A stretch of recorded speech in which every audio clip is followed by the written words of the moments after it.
We are beginning right now. Okay, and we are at Hey Amid Aleph, 80A, and we are 2 lines above the wide lines. Kishem she'amru ein megadlen behema daka, kach amru ein megadlen chaya daka. Just like you don't raise small domesticated animals, that would be the types of sheep and goat are the main varieties. Similarly, we don't raise small wild animals. My guess would be that would be something like a deer. Bishmol says, Megadlin klovim kufrim, you're allowed to raise klovim dogs that are kufrim. I don't exactly know. I'm not quite familiar, so I hope no one's insulted if they have a poodle or a pug or whatever it is. But this is like a little dog. It's a very small dog. It's a nanas. It's a midget dog. A lap dog, maybe. Yeah. Now there's another version here that says this to the contrary. This is a hunting dog. These dogs. The point of the matter is that this is clearly not a. I think it's a pit bull. A pit bull is a very damaging dog, right? This is clearly not a pit bull. This is either it's a very big dog that doesn't do damage. It's a hunting dog, but it doesn't hurt. Or to the contrary, it's a very small dog, but it doesn't do damage either. It's a pug. That was what said debate. I don't. Part of my ignorance. I don't know the difference between a pug and a poodle and all these other various little varieties. Yeah, I know. This is type of Gemara to get me in trouble. Personal. Okay. The next one, we'll give me some credit. Chatulim are cats. It is permitted to grow a cat. If everyone's been to Israel, they take this all off pretty seriously. Yeah. Permitted to what? Have a cat. You're permitted to have a cat. Israel has tons of cats. Yeah. Okay. And pugs, I saw a film of them in Tel Aviv. The chuldes sanoim. Okay, chulda is weasel. Sanoim, it means that they grow in a sneh, in a wild bush. I'm not familiar with the varieties of weasels. A bush weasel, okay. And the reason for this, these weasels, they're scavengers. They do a pretty good job sweeping the floors. So you're permitted to have, yes, before the Roomba days, you had a pet weasel in the house. He was taking care of your floors for you. Do you say 80A Yeah. or B, Rabbi? 80A, we're on the second wide line. Second wide line, got it. Okay, just in case you want to know exactly the variety of chulda sanoim, the bush weasel, Rabbi Yehudah, shartza chartza. Shartz is a type of sheretz, and it's chartza. How do you translate chartza?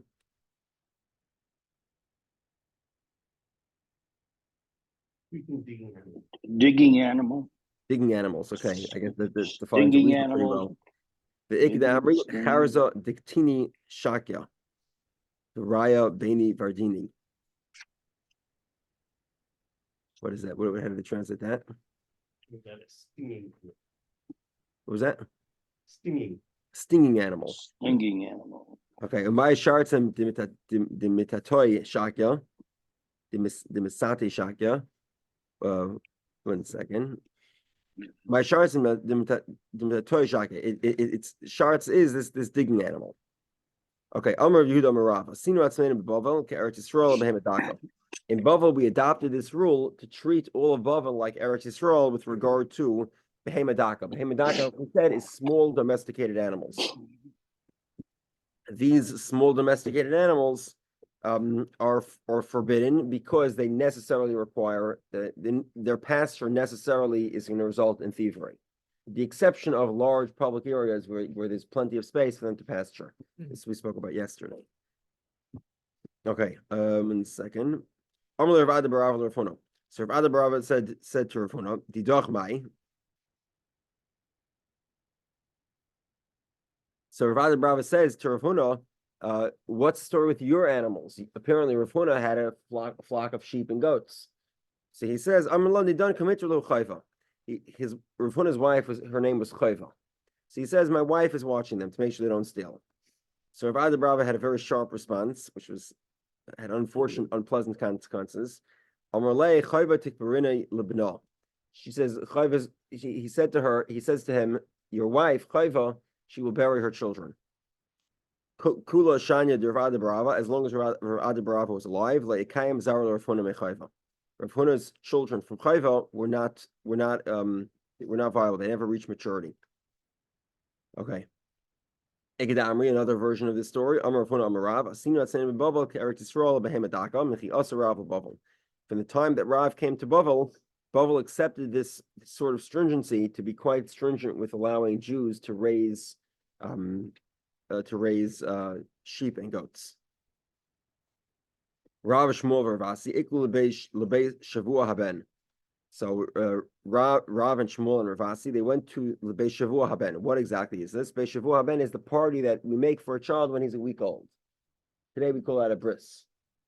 The Sudas bris. The Amri and some say Lebei Yeshua Haben. This is for the party that's made when the baby is redeemed. The Pidyon Haben. Okay, so what happened? So the three of them were standing by the doorway. Rav le'al kamei Shmuel. Rav did not want to enter the house before Shmuel. Okay, the reason for this, we'll explain. There was a story that happened, and Shmuel was a student of Rav. And you weren't really coming to Chaver, but Rav was on a higher scholarship level than Shmuel. The reason why Rav accorded honor to Shmuel was because Rav once made a mistake with Shmuel, and because of that mistake, from thenceforth he made sure to honor him. So Rav didn't want to enter before Shmuel. Shmuel, however, did not want to enter before Ravasi, and Ravasi Rav. And okay, so Ravasi was a student of Rav. Ravasi was certainly not going to enter before Rav. Shmuel was considered himself lesser than Ravasi as well. Shmuel seems to be the smallest of the three. So Shmuel wouldn't enter until the other two entered. But Rav wouldn't enter before Shmuel entered, and Rav's student wouldn't enter before Rav entered. This is a bit of a problem here. They were stuck outside the door. Nobody wanted to go in. So Amri, they said, "Man Nisrach, who's going to go last?" Nisrach Shmuel v'nesi Rav Ravasi. 1 second.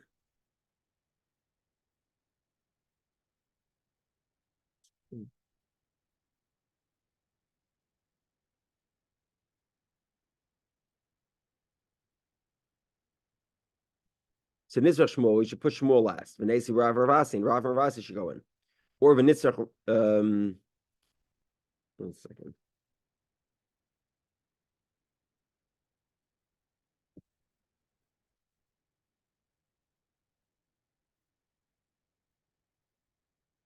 Change the text over here.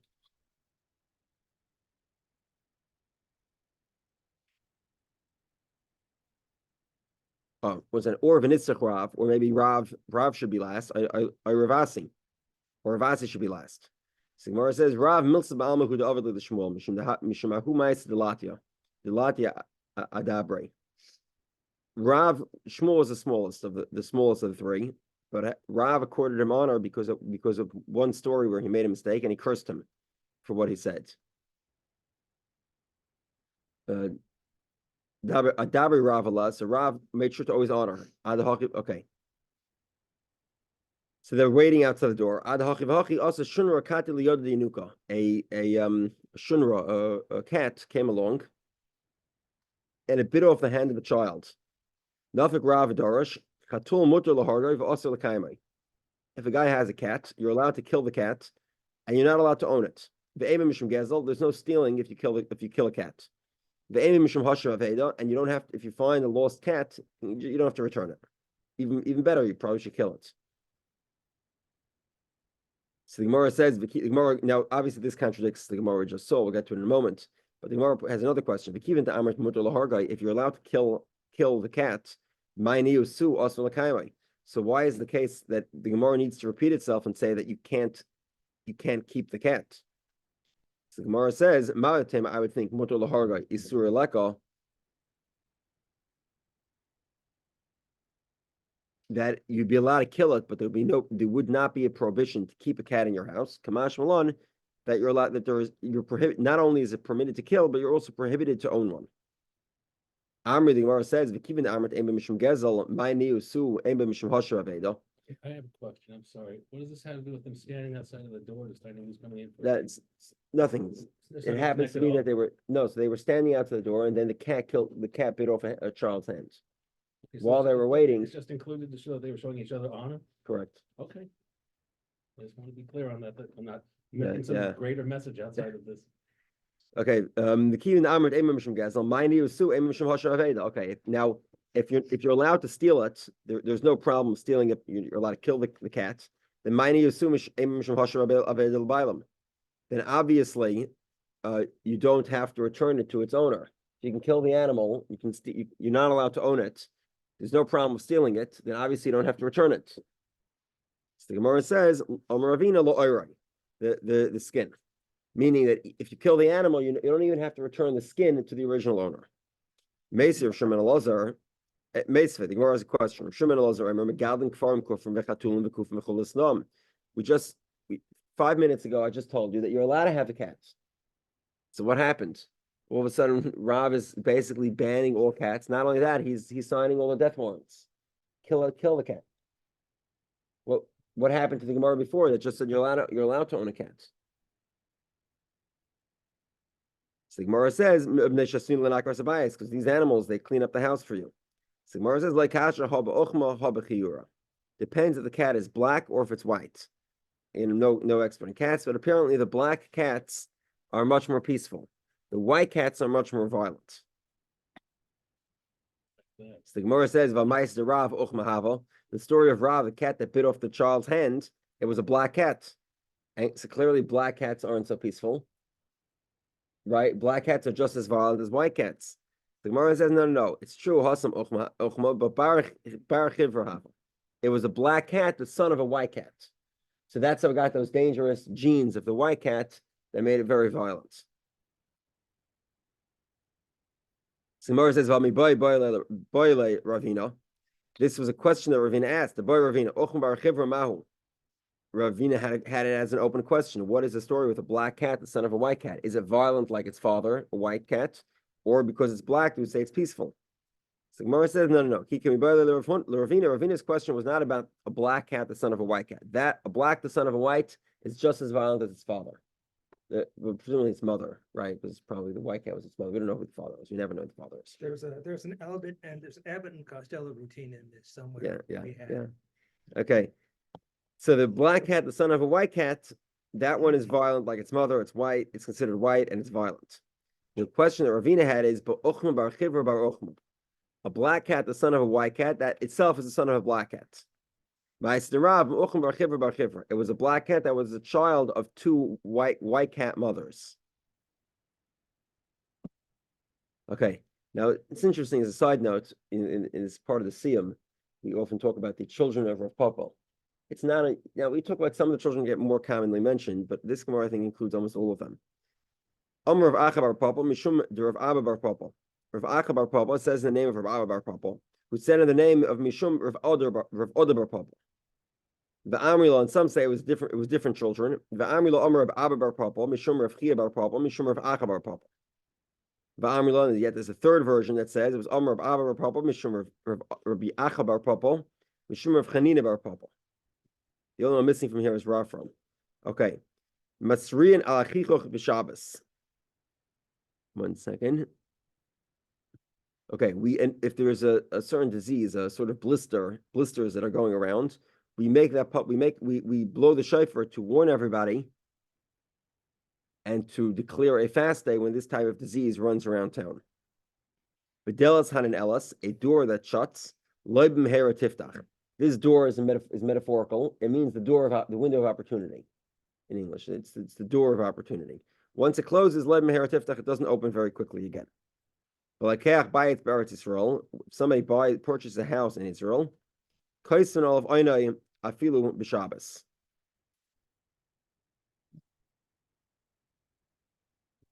One second. Somebody purchases a house in Eretz Yisrael, so then you can write the contract. This is purchasing from a non-Jew. You can write the contract even on Shabbos. We'll explain. It doesn't mean you're allowed to violate Shabbos, but it means you're allowed to ask the non-Jew to write the contract. The reason for this is we don't want him to be able to change his mind. So we're taking away land from non-Jews in Israel. It's a big mitzvah, and therefore we allow the non-Jew to write it even on Shabbos. We'll explain all of these. Meisvei, question. Other types of tragedies. This is a Gemara in Mesechtas Tainis. Kigoin chichuch, like these blisters, or chagav, if there's a plague of grasshoppers, right? Or zvuv, flies, presumably something like the cicadas that come around every now and then. Tsira is this dangerous bug. The yitush, mosquito. The shiluach nechashim, or there's a tremendous amount of snakes, vakrabim, or scorpions. Loy haymasri and elat tzayakin. We don't immediately blow the shofar and declare a fast day. Elat tzayakin. 1 second. Tzayakin is we 1 second. We sort of scream out. We pray to God, but we don't have to blow the shofar to declare a fast day. So Gemara says, you're right, there's two types of blisters. Kan balach, there are the moist blisters. Kan bayavish, there are the dry blisters. The Omer Levi said, the blisters that God brought to the Egyptians, lachmi b'chutz v'yavish mi b'fnim. It was wet on the outside and dry on the inside. Shenemar by Hishkin Ababuis Pareach Ba'odem Vabahema. The Ababuis Pareach, Ababuis is moisture. Pareach it was growing. 1 second.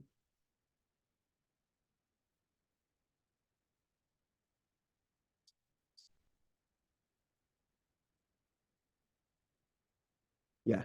So perech means where it was spreading, that was on the outside of the skin. Then ababuas was moist, but on the inside it was dry. Okay. 1 second. The delos had an elos leibim heratiftach. A door of opportunity doesn't open again very quickly. Mahi, what is this referring to? Marzutra Amar smicha. L'smicha. This refers to the real version of smicha, which is not what we have today. We have a sort of imitation version of it. When a person was getting an opportunity to get smicha, that would tie him to the chain of transmission of the Torah from Moshe Rabbeinu until his time. And if he has such an opportunity, you very likely won't get such an opportunity again. Smicha stopped when it was 1,500 to 2,000 years ago, somewhere around then. Ravashi says, Ravashi says somebody who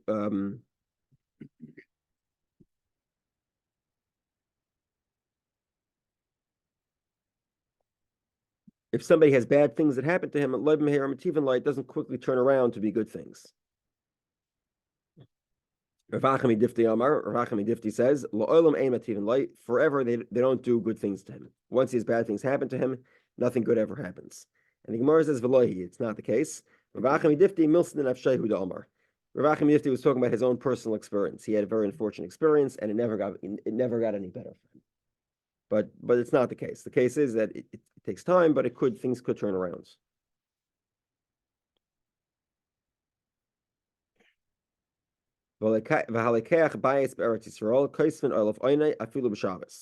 Somebody purchases a house in Israel, you can write the oina, you can write the legal document even on Shabbos. So the Gemara says, you're allowed to write on Shabbos. Like Rav explained, you can tell the non-Jew to write the document, and the non-Jew writes the document. Even though normally we say that asking a non-Jew to do work on your behalf on Shabbos is prohibited. It's a rabbinic prohibition called a shvus. However, with regard to settling the land of Israel, the rabbis did not decree to prohibit this type of shvus to save property from a non-Jew in Israel. We would like to remove it from all the non-Jews as much as possible, and therefore they allowed us to ask the non-Jew to write the document even on Shabbos. Amr Shmuel bar Nachmani, Amr of Yehudah. Shmuel bar Nachmani says the name of Rabbi Yehudah, Halakech ir be'eretz Yisrael. If somebody purchases a city in Israel, we require him to build roads from all four sides, to buy the property rights to build the roads. Mishum Yishuv Eretz Yisrael, to develop the Israel interstate highway, basically. To develop a highway system where travel should be very easy. So we require him to build roads from all four sides. Speaking of Eretz Yisrael, begin the next Gemara. Tana Rabbanon. We'll go through. The rabbis taught Asara Tunam Hisna Yeshua. Yeshua made 10 conditions. When Yeshua obviously was the one to divide up Israel, to conquer it, and then to apportion the land. And he basically set the local ordinances for the next, as long as the Jews live in Israel. And he allowed certain things to take place, even though they're minor, they can cause some damage. But it's, it has to be that certain mutual agreements are better than everyone, keeping to themselves. So he had 10 different degrees. We'll go through them, and then we'll go through each one of them on its own. Shiyu Marian B'Charoshin.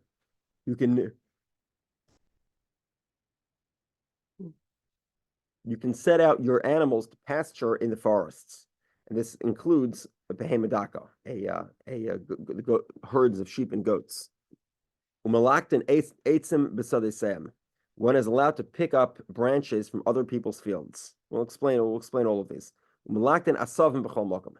One is always allowed to cut grass and keep it for himself, even on private property. Chutz mitilson, except in a field that has tilson. What do they say? What's tilson? Fenugreek. Fenugreek, thank you. What's that? It's a type of herb, I believe. It's an herb or it's a squash, maybe. I'm not sure. It's a tiny legume. Legume, thank you. It's a legume. Okay. To the note. 1 second. Okay. Now in this field, it's important to have grass growing in the field. It helps the fenugreek grow better. Okay. If you see a tree growing a young shoot, which is certain types of trees, this is more common than others. You can take off the shoot and keep it for yourself.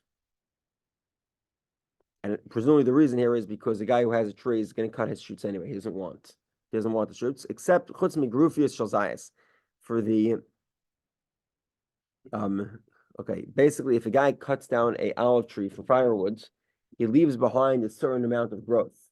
Why? Because that growth will allow the tree to regenerate itself. If a guy sees a tree in such a condition, he sees shoots, he's not allowed to cut those shoots off. If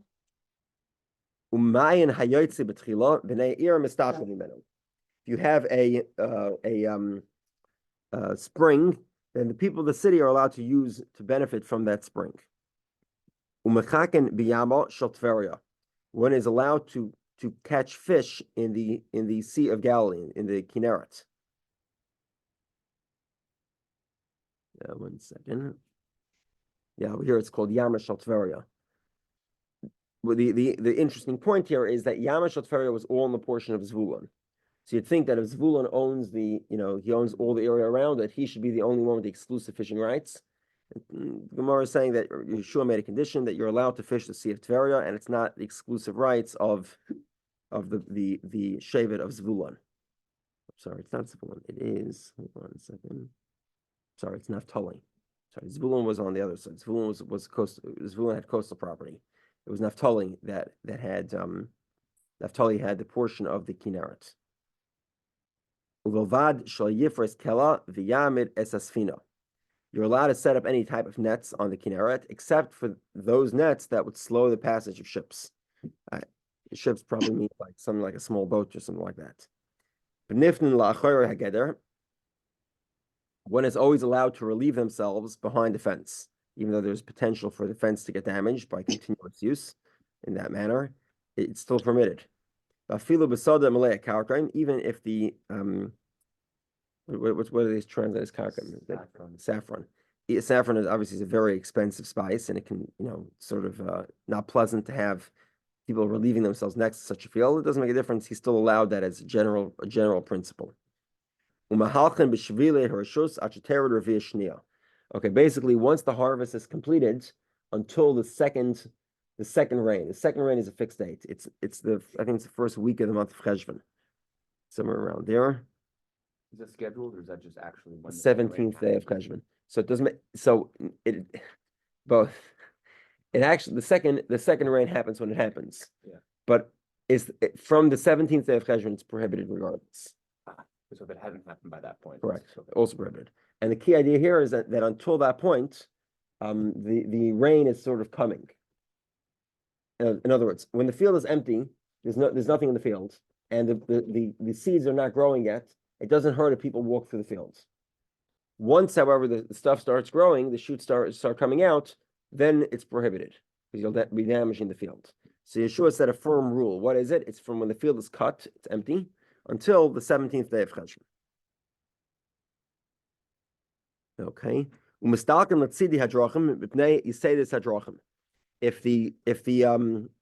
the main road is problematic, it's covered with snow or ice or something like that, and you have to walk on private property to walk around, next to the road but not on it, that's permitted as well. If somebody's lost between vineyards, he's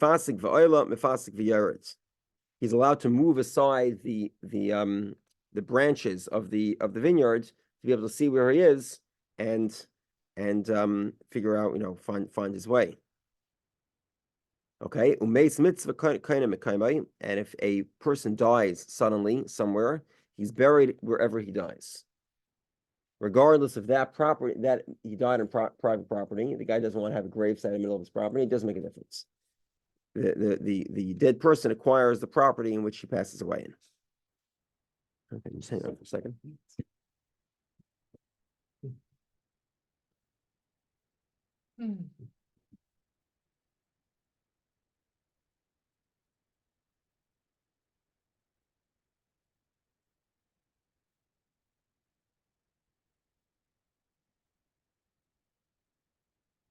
Okay, that he allows the herds of goats or sheep to pasture in the forests.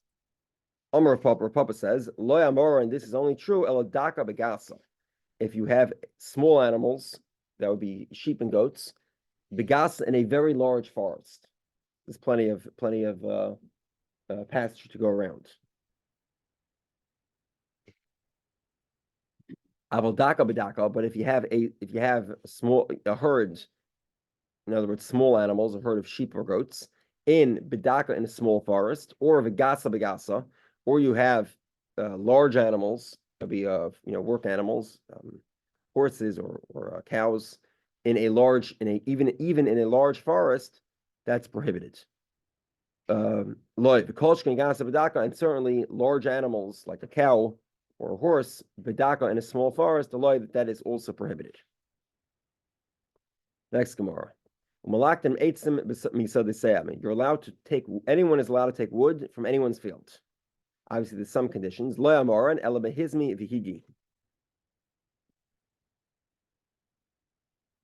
it translate hizmi v'higi?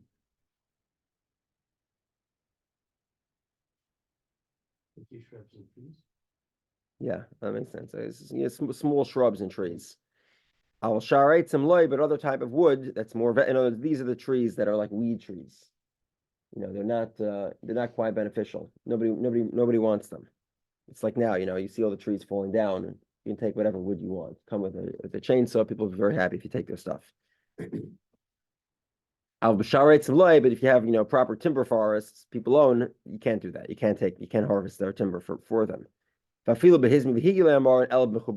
with the shrubbery, it's only true if they're connected to the ground. In other words, the wood is wet. But if they're separated, loy, it's prohibited. 1 second. And the reason for that is because it could be easily used for firewood. I'm sorry. Betlusha means that it was cut. So the guy who owns the field clearly wants to keep this shrubbery. Maybe he wants to use it as kindling or something. So because he cut it down, clearly he wants it, then you can't take it. Even if it's attached, if the wood is moist, but if it's dry, in other words, the plant died, and the wood dried up while it was standing. If it's dry wood, you can't take it because that's good firewood, it's kindling, and people want it. So the owner of the property has rights to it. And this that you're allowed to cut down these weeds, provided that you don't uproot them. We don't want people damaging the other person's, the ground, the soil, the topsoil. So you can't uproot it. You can cut it and take it, but you can't uproot it. Umalaktin asavim b'chol makom, and you can cut grass wherever you find it. Chutz misoda tilson, except for a field of fenugreek. So the Gemara says, "Remember the tilson malula asavim." Does this mean? The implication of this obviously is that growing what we call in English a row crop, meaning growing grass inside a field of fenugreek, is beneficial for the fenugreek. That's why people are growing grass there. Raminu tilson she'ola emini asavim ein mechayvin oiselakar. Okay, this is a question of Klayim. If he's growing grass in a field of fenugreek, then we don't require him to uproot the fenugreek because he's going to do it on his own. Because growing grass in a field of fenugreek is not good. So then there's no problem of Klayim here. Klayim would be the prohibition to combine multiple type varieties and grow them in the same fields. Typically, if for example, the most common Klayim we talk about is typically Klaya Hakerem, Klaya Elon. Kloy's Rom is not as common, but again, it is discussed at length in Mesechus Klayim, and it's much more lenient, but it's still a discussion. You cannot grow, let's say in a vineyard, you can't grow vegetables. If you do find vegetables, the vegetables become prohibited and they have to be removed.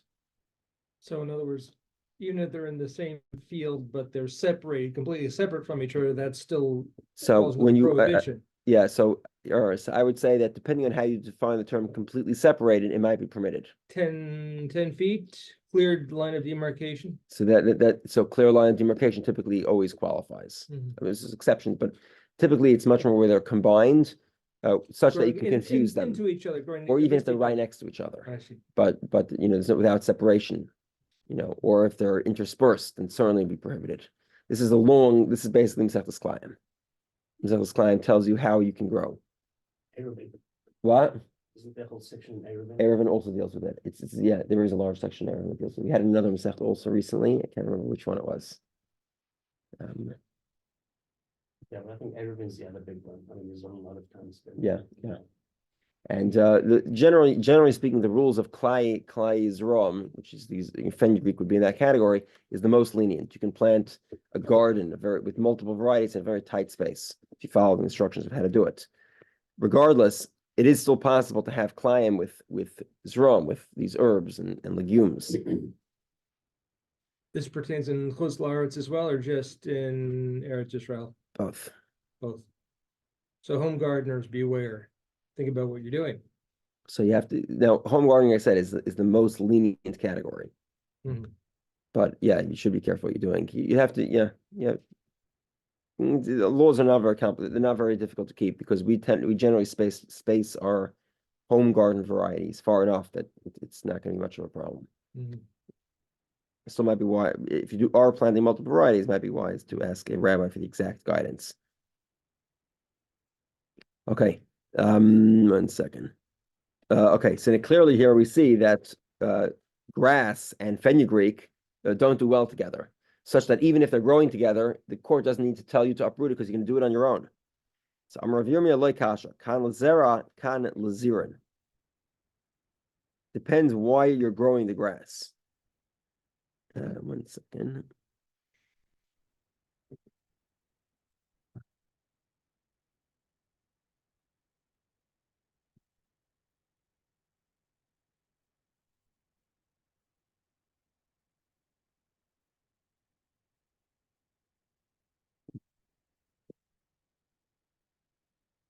Okay.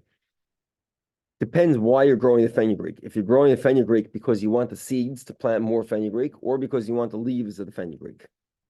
Lazera, if you're planting for the seeds, then kashula asavim, the makishila. Lazira and ma'alila. Chikayni beni asavim merkava. Mirachicha, midracha. Okay, basically the seeds get weakened when they're grown between grass. However, the leaves grow much better when it's grown together with the grass. Another possibility is kan la'adam, kan la'behema. It depends if you're growing it for people or you're growing it for animals. What's the difference? For people, you want to only pick the fenugreek. You don't want to pick the grass. However, if you're growing it for animals, you can pick both. Kiva de behema who desaro asav nami b'boile. He wants the grass to get mixed in with the fenugreek. Uminoyedinan. How do we know? If he's growing the fenugreek for people, he plants it in rows. However, loy shari mishari, if there were no rows, then it must be lebehema. He planted it for animals to cut the grass and the fenugreek at the same time, to combine them together. Okay.